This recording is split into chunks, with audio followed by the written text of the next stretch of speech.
एक सिंपल चीज को भी बहुत डिफिकल्ट तरीके से कैसे सीख सकते हैं जानेंगे इस वीडियो में। कोई भी चीज हम जब सीख रहे हैं तो हम खास तौर पे तरीके पर बहुत ज्यादा फोकस करते हैं। अगर सीखने का तरीका आसान है तो शायद हो सकता है वो बहुत आसानी से हमें समझ में आ जाए, लेकिन सीखने का तरीका मुश्किल है तो हो सकता है आसान चीज को भी हमें सीखने में बहुत ज्यादा मेहनत लगे। वीडियो की शुरुआत में मैंने आपको ऐसा कहा है कि आसान चीज को मुश्किल से सीखना है, मीन्स शायद उसको सीखने की जो डेप्थ है वो आपकी बढ़ जाएगी। तो इस वीडियो में मैं आपको बताने वाला हूं डिटर्मिनर्स, डेमोन्स्ट्रेटिव प्रोनाउंस और डेमोन्स्ट्रेटिव एडजेक्टिव। हालांकि टॉपिक बहुत ही आसान है, लेकिन मैं इसको मुश्किल इसलिए बना रहा हूं ताकि आपकी अंडरस्टैंडिंग बढ़े। और मार्केट में 99% लोग जो है शायद इसका इस्तेमाल करते हैं, या 100% भी कह सकते हैं करते होंगे। लेकिन अगर ये वर्ड्स बोलेंगे तो शायद 5 या 10% लोगों को ही ये इंग्लिश में पता होगा कि मैंने क्या बोला है। The words which I am going to teach you today, they are called in English grammar determiners कहलाते हैं, या डेमोन्स्ट्रेटिव प्रोनाउंस कह सकते हैं, या डेमोन्स्ट्रेटिव एडजेक्टिव्स कह सकते हैं। बहुत ही फैमिलियर से वर्ड है आपके लिए, लेकिन इन वर्ड्स का exactly as per English grammar आपको टाइटल पता होना चाहिए। क्या है वर्ड? ये है दिस, दीज, दैट और दोस। क्यों इस्तेमाल करते हैं? जब भी कोई वर्ड आपको बताना हो या कोई भी नाउन बताना हो तो एग्जैक्टली आप इनके द्वारा बताएंगे। वर्ड्स मीन्स नाउन बताएं या एडजेक्टिव बताएं।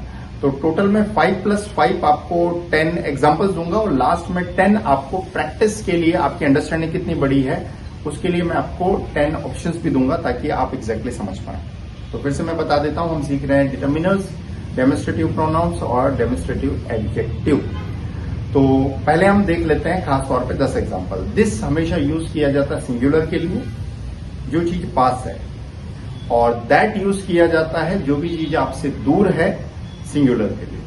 अगर एक से ज्यादा चीजें पास में तो हम दीज बोलेंगे, और एक से ज्यादा चीजें हैं दूर तो दोज बोलेंगे।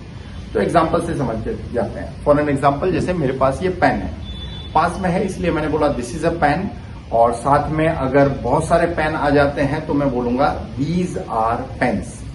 इसी प्रकार दूर है, जैसे मैं जहां हूं वहां से एक कार मेरे को दिखाई दे रही है दूर, तो मैं बोलूंगा वह एक कार है, दैट इज अ कार। और एक से ज्यादा है तो दोज आर कार्स। खासतौर पे बताते समय ध्यान रखिए कि सिंगुलर और प्लूरल का ध्यान रखना है। जैसे मैंने कहा दिस इज अ पेन, तो इसका इस्तेमाल किया, लेकिन जैसे ही ज्यादा आ गए तो मैंने बोला दीज आर पेन्स। इसी प्रकार कार जो है वो एक है, इसलिए मैंने बोला that is a car, means article A का इस्तेमाल किया, और एक से ज्यादा है तो ए हटा दिया हमने और कार में एस लगाया, दोज आर कार्स। अब बाकी वाले जो है आप चित्र खास तौर पे स्क्रीन पे देख सकते हैं। दूसरा एग्जांपल ले रहे हैं, दिस पर हम खास तौर पे लेते हैं बुक का। जैसे मैंने कहा यह एक किताब है, दिस इज अ बुक, और एक से ज्यादा है तो मैं बोलूंगा दीज आर बुक्स।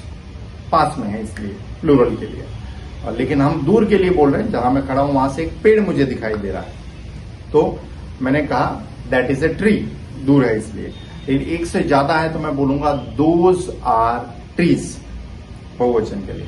फिर जहां मैं खड़ा हूं वहां पर एक चेयर है, मैंने बोला दिस इज अ चेयर। लेकिन एक से ज्यादा है तो मैंने बोला दीज आर चेयर्स, बहुवचन का इस्तेमाल किया। फिर मैंने यही दूर है कोई चीज, मैंने बोला दूर दिखाई दे रहा मुझे कंप्यूटर, तो मैंने बोला that is a computer, singular के लिए।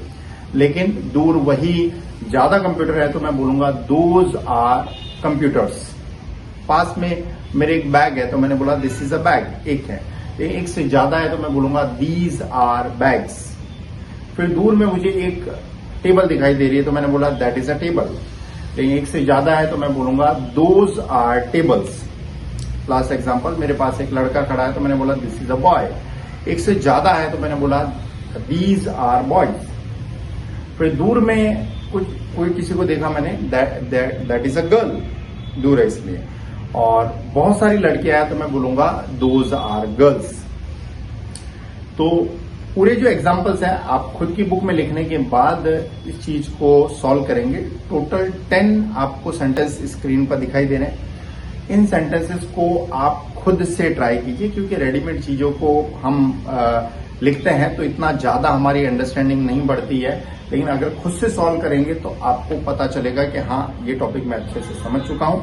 सिंपल टॉपिक है, बहुत आसानी से आप इसको समझ सकते हैं, लेकिन जो मैंने ग्रामर के वर्ड्स बताए, डिटर्मिनर्स, डेमोन्स्ट्रेटिव एडजेक्टिव और डेमोन्स्ट्रेटिव प्रोनाउन, ये ध्यान रखिए, क्योंकि दिस और दैट, दीज और दोज, इनको इंग्लिश में क्या कहते हैं बहुत कम लोगों को पता होता है। वीडियो शेयर कीजिए उन सभी लोगों के साथ जिनको इस वीडियो से मदद हो सकती है। Ultimately thanks for watching.